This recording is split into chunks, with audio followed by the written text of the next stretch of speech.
मेरे प्यारे स्टूडेंट्स, आज 1200 से ज्यादा स्टूडेंट्स के लिए जीवन भर याद रहने वाला क्षण है। आपके शिक्षक, प्रोफेसर्स, आपके माता पिता के लिए आज का दिन बहुत अहम है। और सबसे बड़ी बात कि आज से आपके करियर के साथ तेजपुर यूनिवर्सिटी का नाम हमेशा के लिए जुड़ गया है। आप आज जितना खुश हैं, उतना ही मैं भी हूं।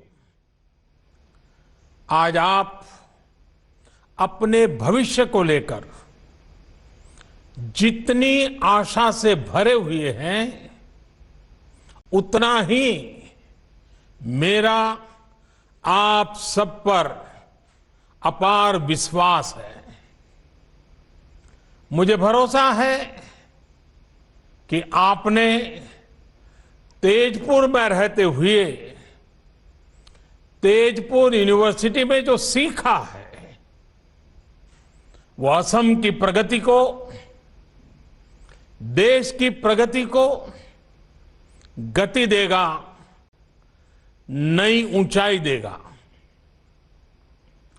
साथियों, इस भरोसे की कई वजह भी हैं। पहला, तेजपुर का यह ऐतिहासिक स्थान, इसके पौराणिक इतिहास से मिलने वाली प्रेरणा। दूसरा, तेजपुर विश्वविद्यालय में आप जो काम कर रहे हैं, वो मुझे बताया गया है कि वो बहुत ही उत्साह जगाता है। और तीसरा, पूर्वी भारत के सामर्थ्य पर, यहां के लोगों, यहां के नौजवानों की क्षमताओं पर, राष्ट्र निर्माण के उनके प्रयासों पर सिर्फ मेरा ही नहीं, देश का भी अटूट विश्वास है।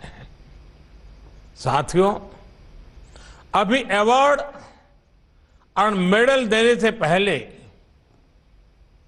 जो यूनिवर्सिटी एंथम गाया गया है, उसमें निहित भाव तेजपुर के महान इतिहास को नमन करता है। मैं इसकी कुछ पंक्तियां दोहराना चाहता हूं, और इसलिए भी दोहराना चाहता हूं क्योंकि ये असम के गौरव, भारत रत्न भूपेन हजारिका जी ने लिखी है। उन्होंने लिखा है,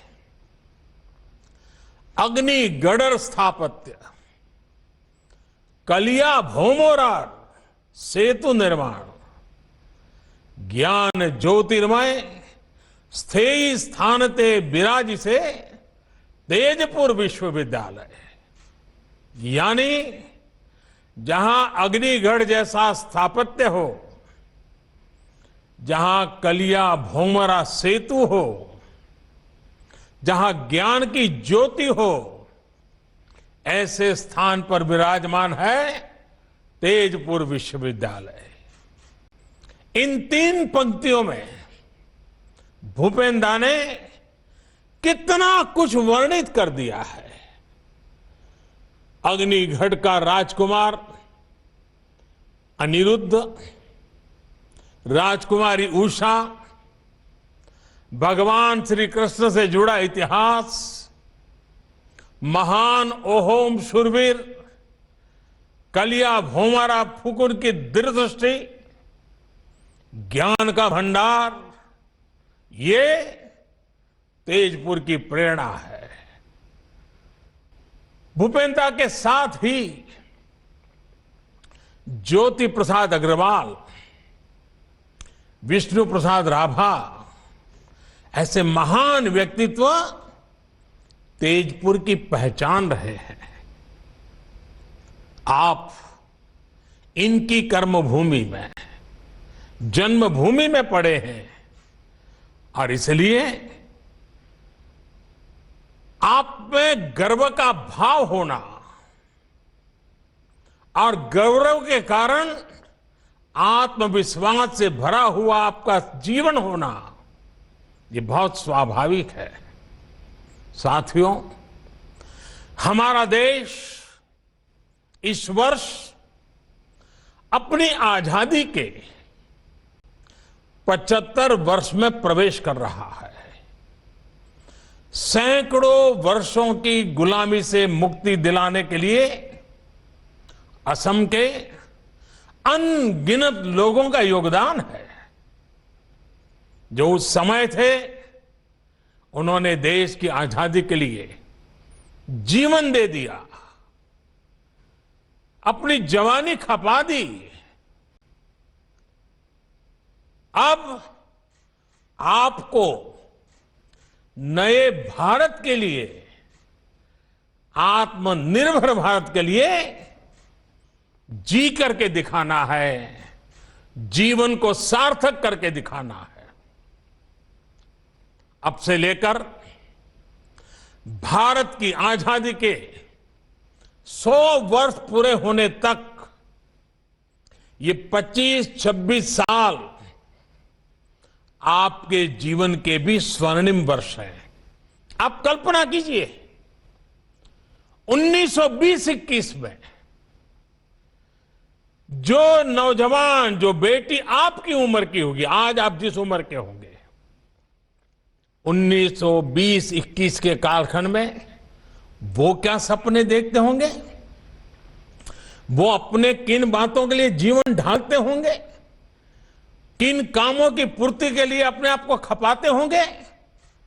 अगर थोड़ा सा स्मरण करें 100 साल पहले आप ही की उम्र के लोग क्या करते थे, तो आज आगे के लिए आपको क्या करना, ये सोचने में देर नहीं लगेगी।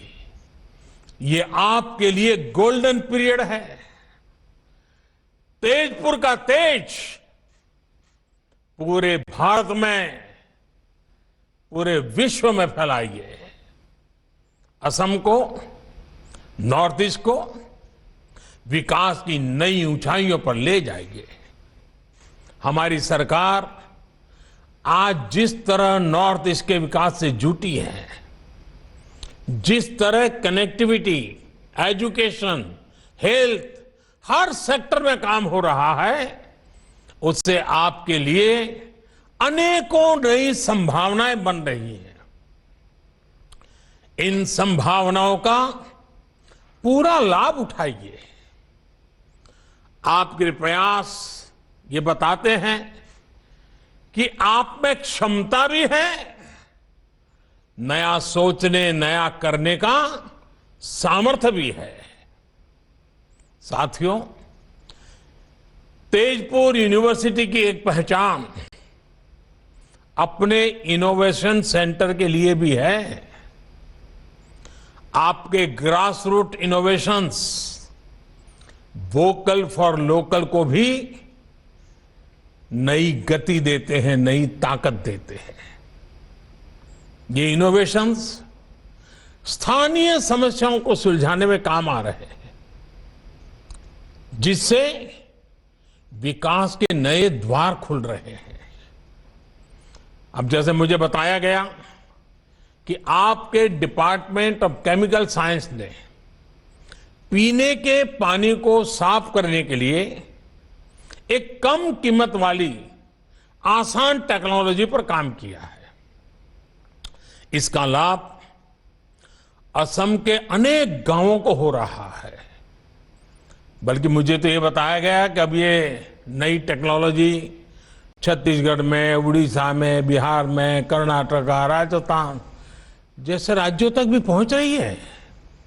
मतलब ये आपकी कीर्ति पताका फैल रही है। भारत में इस प्रकार की टेक्नोलॉजी के विकास से हर घर जल पहुंचाने का जल जीवन मिशन को जो सपना है, उसको एक सशक्तिकरण होगा। साथियों, पानी के अलावा गांवों में वेस्ट टू एनर्जी, कचरे से कंचन, इसमें बदलने का जो बीड़ा आपने उठाया है, उसका प्रभाव भी बहुत बड़ा है। फसलों के अवशेष हमारे किसानों और हमारे पर्यावरण दोनों के लिए बड़ी चुनौती है। बायोगैस और ऑर्गेनिक फर्टिलाइजर से जुड़ी एक सस्ती और प्रभावी टेक्नोलॉजी को, उसको लेकर जो काम आप अपनी यूनिवर्सिटी में कर रहे हैं, उससे देश की एक बहुत बड़ी समस्या हल हो सकती है। साथियों, मुझे ये भी जानकारी दी गई कि तेजपुर यूनिवर्सिटी नॉर्थ ईस्ट की बायोडायवर्सिटी और रिच हेरिटेज को संरक्षित करने का भी अभियान चला रही है। नॉर्थ ईस्ट के आदिवासी समाज की वो भाषाएं जिन पर विलुप्त होने का खतरा है, उनको डॉक्यूमेंट करना बहुत सराहनीय काम है। इसी तरह संत श्रीमंत शंकरदेव जी की जन्मभूमि नौगांव के बाताद्रव स्थान में सदियों पुरानी लकड़ी पर उकेरी गई कला का, उसका प्रिजर्वेशन हो, या फिर गुलामी के कालखंड में लिखी गई असम की किताबों और पेपर्स का डिजिटीकरण हो, आप वाकई इतने विविध कामों पर लगे हुए हैं। कोई भी इसको सुनेगा उसको गर्व होगा कि इतना दूर हिंदुस्तान के पूर्वी छोर पर तेजपुर में ये तपस्या हो रही है, साधना हो रही है। आप वाकई कमाल कर रहे हैं।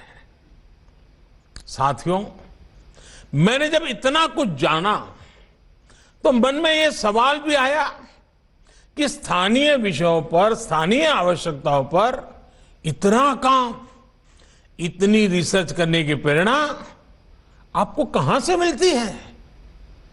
इसका जवाब भी तेजपुर यूनिवर्सिटी कैंपस में ही है।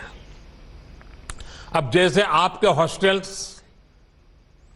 चराईदेव, नीलांचल, कंचनजंगा, पटकाई, धानसिरी, सुबनसिरी, कोपिली, ये सभी पर्वतों, चोटियों और नदियों के नाम पर है।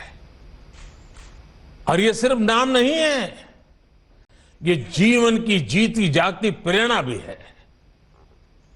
जीवन यात्रा में हमें अनेक मुश्किलों, अनेक पर्वतों का सामना करना पड़ता है, कई नदियों को पार करना पड़ता है। एक बार का काम नहीं होता। आप एक पर्वत चढ़ते हैं तो फिर दूसरे की तरफ बढ़ते हैं। हर पर्वतारोहण के साथ आपकी जानकारी भी बढ़ती है, आपका एक्सपर्टाइज भी बढ़ती है, और नई चुनौतियों को लेकर आपका पर्सपेक्टिव तैयार हो जाता है। इसी तरह नदियां भी हमें बहुत कुछ सिखाती है। नदियां कई सहायक धाराओं से मिलकर बनती हैं और फिर समुद्र में मिल जाती है। हमें भी जीवन में अलग अलग लोगों से ज्ञान लेना चाहिए, सीखना चाहिए, और उस सीख के साथ आगे बढ़ते हुए अपने लक्ष्य को प्राप्त करना चाहिए। साथियों, जब आप इसी अप्रोच के साथ आगे बढ़ेंगे तो असम, नॉर्थ ईस्ट देश के विकास में अपना योगदान दे पाएगा। आपने देखा होगा, कोरोना के इस काल में आत्मनिर्भर भारत अभियान हमारी वोकैबुलरी का अहम हिस्सा हो चुका है। हमारे सपनों के अंदर वो घुल मिल गया है। हमारा पुरुषार्थ, हमारे संकल्प, हमारी सिद्धि, हमारे प्रयास, सब कुछ उसके इर्द गिर्द हम अनुभव कर रहे हैं। लेकिन आखिर ये अभियान है क्या? आखिर बदलाव क्या हुआ रहा है? क्या ये बदलाव सिर्फ रिसोर्सेज में है? क्या ये बदलाव सिर्फ फिजिकल इंफ्रास्ट्रक्चर में है? क्या ये बदलाव सिर्फ टेक्नोलॉजी में है? क्या बदलाव सिर्फ बढ़ती इकोनॉमिक और स्ट्रेटेजिक माइट का है? ऐसे हर सवाल का जवाब हाँ में है, लेकिन इनमें से भी जो सबसे बड़ा परिवर्तन है वो है इंस्टिंक्ट का, एक्शन और रिएक्शन के नजरिए का है। हर चुनौती, हर समस्या से निपटने का हमारे युवा देश का अंदाज, देश का मिजाज अब कुछ हटकर है। इसका एक ताजा उदाहरण तो अभी हमें क्रिकेट की दुनिया में देखा है। आप लोगों में से बहुतों ने भारतीय क्रिकेट टीम के ऑस्ट्रेलिया टूर को फॉलो किया होगा। इस टूर में क्या क्या चुनौतियां हमारी टीम के सामने नहीं आई। हमारी इतनी बुरी हार हुई, लेकिन उतनी ही तेजी से हम उभरे भी और अगले मैच में जीत हासिल की। चोट लगने के बावजूद हमारे खिलाड़ी मैच बचाने के लिए मैदान पर डटे रहे। चैलेंजिंग कंडीशंस, इसमें निराश होने के बजाय हमारे युवा खिलाड़ियों ने चैलेंज का सामना किया, नए समाधान तलाशे। कुछ खिलाड़ियों में अनुभव जरूर कम था, लेकिन हौसला उतना ही बुलंद दिखा। उनको जैसे ही मौका मिला, उन्होंने इतिहास बना दिया। एक बेहतर टीम को अपने टैलेंट और अपने टेम्परामेंट में वो ताकत थी जिससे उन्होंने इतने अनुभवी टीम को, इतने पुराने खिलाड़ियों की टीम को पराजित कर दिया। युवा साथियों, क्रिकेट के मैदान पर हमारे खिलाड़ियों की ये परफॉर्मेंस सिर्फ स्पोर्ट्स के लिहाज से इंपॉर्टेंट नहीं है, एक बहुत बड़ा लाइफ लेसन भी है। पहला लेसन ये कि हमने अपनी एबिलिटी पर विश्वास होना चाहिए, कॉन्फिडेंस होना चाहिए। दूसरा लेसन हमारे माइंडसेट को लेकर है। हम अगर पॉजिटिव माइंडसेट से लेकर आगे बढ़ते हैं तो रिजल्ट भी पॉजिटिव ही आएगी। तीसरा और सबसे अहम लेसन, अगर आपके पास एक तरफ सेफ निकल जाने का ऑप्शन हो और दूसरी तरफ मुश्किल जीत का विकल्प हो, तो आपको विजय का ऑप्शन जरूर एक्सप्लोर करना चाहिए। अगर जीतने की कोशिश में कभी कभार असफलता भी हाथ लगे तो इसमें कोई नुकसान नहीं है। रिस्क लेने से, प्रयोग करने से डरना नहीं है।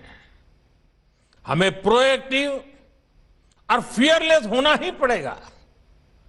हमारे भीतर जो फेल्यूर का डर होता है, हम जो अननेसेसरी प्रेशर अपने ऊपर लेते हैं, उससे जब आप बाहर निकलेंगे तो फियरलेस बनकर उभरेंगे भी। साथियों, हौसले से भरा हुआ अपने लक्ष्यों के प्रति समर्पित भारत सिर्फ क्रिकेट की फील्ड पर दिखता है ऐसा नहीं है। आप भी तो इसी ही एक तस्वीर है। आप आत्मविश्वास से, सेल्फ कॉन्फिडेंस से भरे हैं। आप लीड से हटकर सोचने और चलने में डरते नहीं हैं। आपके जैसे इसी युवा ऊर्जा ने कोरोना के खिलाफ अपनी लड़ाई में ही भारत को बहुत मजबूती दी है। आपको याद होगा, इस लड़ाई की शुरुआत में ऐसी आशंकाएं जताई गई थी कि इतनी बड़ी आबादी वाला भारत रिसोर्सेज के अभाव में कोरोना से तबाह हो जाएगा। लेकिन भारत ने दिखाया कि रिजॉल्व और रेजिलियंस अगर आपके पास है तो रिसोर्सेज तैयार होते देर नहीं लगती। भारत ने यही किया। भारत ने हालत से समझौता करने के बजाय मुसीबत बढ़े इसका इंतजार करने के बजाय तेजी से फैसले लिए, प्रोएक्टिव होकर फैसले लिए। इसी का परिणाम है कि भारत वायरस से ज्यादा प्रभावी रूप में बढ़ पाया, प्रभावी रूप से लड़ पाया। मेड इन इंडिया सॉल्यूशन से हमने वायरस के फैलाव को कम किया, अपने हेल्थ इंफ्रा को बेहतर किया। अब हमारे वैक्सीन से जुड़ी रिसर्च और प्रोडक्शन की क्षमता भारत के साथ साथ दुनिया के अनेक देशों को सुरक्षा कवच का विश्वास दे रही है। अगर हम अपने वैज्ञानिकों, अपने रिसर्चर्स, अपने स्कॉलर्स, अपने साइंटिस्ट, अपनी इंडस्ट्री की ताकत पर भरोसा ना करते तो क्या ये सफलता संभव हो पाती? और साथियों, सिर्फ हेल्थ सेक्टर ही क्यों, हमारा डिजिटल इंफ्रास्ट्रक्चर ही लीजिए। अगर हम भी ये मानकर बैठ जाते कि भारत में लिटरेसी के अभाव में डीबीटी, डायरेक्ट बेनिफिट ट्रांसफर और डिजिटल लेन देन संभव नहीं है, तो क्या कोरोना जैसे संकट में सरकार गरीब से गरीब तक इतने प्रभावी ढंग से पहुंच पाती? आज जिस फिनटेक में, डिजिटल इंक्लूजन में हम दुनिया के अग्रणी देशों में शामिल हैं, वो क्या कभी संभव हो पाता? आज का भारत समस्या के समाधान के लिए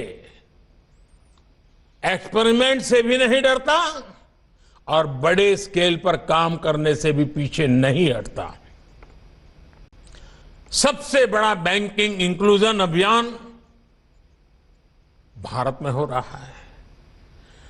टॉयलेट बनाने का सबसे बड़ा अभियान भारत में। हर गरीब परिवार को घर देने का अभियान भारत में। घर घर जल पहुंचाने का सबसे बड़ा अभियान भारत में। सबसे बड़ी हेल्थ एश्योरेंस स्कीम भारत में।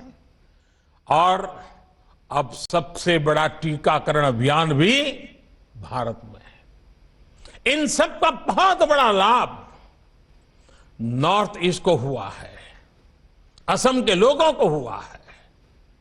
ऐसे कार्यक्रम तभी चल सकते हैं जब देश और समाज आत्मविश्वास से भरा हो। देश यथास्थिति को बदलने के लिए, इनोवेट करने के लिए पूरी शक्ति लगा रहा हो। साथियों, आज जिस प्रकार दुनिया में, भारत में नई टेक्नोलॉजी का प्रसार हो रहा है, उससे हर क्षेत्र में नई संभावनाएं पैदा हो रही है। आज हम बिना ब्रांच के बैंक, बिना शोरूम के रिटेल बिजनेस, बिना डाइनिंग हॉल के क्लाउड किचन, ऐसे अनेक प्रयोगों को रोजमर्रा की जिंदगी में देख रहे हैं।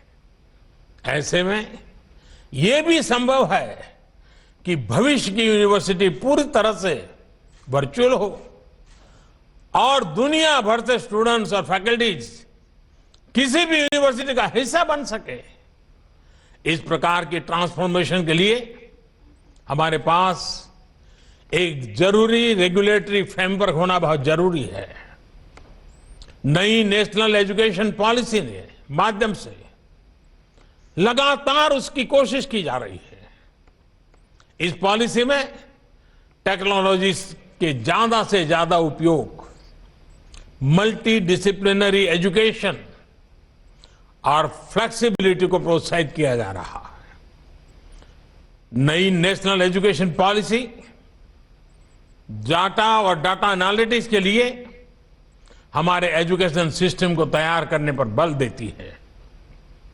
डाटा एनालिटिक्स की मदद से एडमिशन से लेकर टीचिंग और इवैल्यूएशन तक पूरी प्रक्रिया बहुत बेहतर हो जाएगी।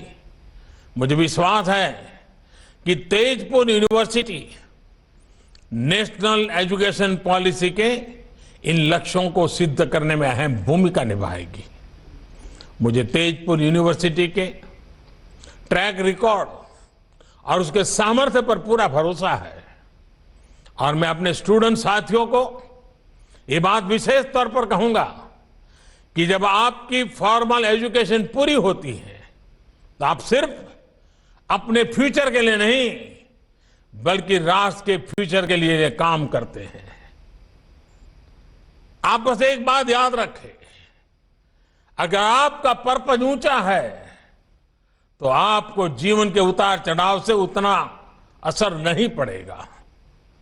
आपके जीवन के आने वाले 25-26 साल आपके कैरियर के साथ साथ देश के भाग्य को भी तय करने वाले हैं। मुझे विश्वास है कि आप सभी देश को नई ऊंचाई पर पहुंचाएंगे। 2047 जब देश आजादी का 100 साल मनाता होगा तो यही 25-26 साल का कालखंड आपके योगदान से, आपके पुरुषार्थ से, आपके सपनों से भरा हुआ होगा। कल्पना कीजिए आजादी के शतक में आपके 25 साल कितना बड़ा रोल पैदा करने वाले हैं। आइए साथियों, अपने आप को उन सपनों के लिए सज्ज कीजिए। चल पड़े, संकल्प के साथ चल पड़े, सपनों को लेकर चल पड़े, सिद्धि पाने के मकसद से निकल पड़े। देखिए जीवन सफलताओं की एक एक ऊंचाई को पार करता जाएगा। आज के इस पवित्र अवसर पर आपके परिवारजनों को, आपके शिक्षक जगत को, आपकी सभी फैकल्टीज को, आपके सपनों को, सबको बहुत बहुत शुभकामनाएं देता हूं। अनंत अनंत शुभकामनाएं देता हूं। बहुत बहुत आभार।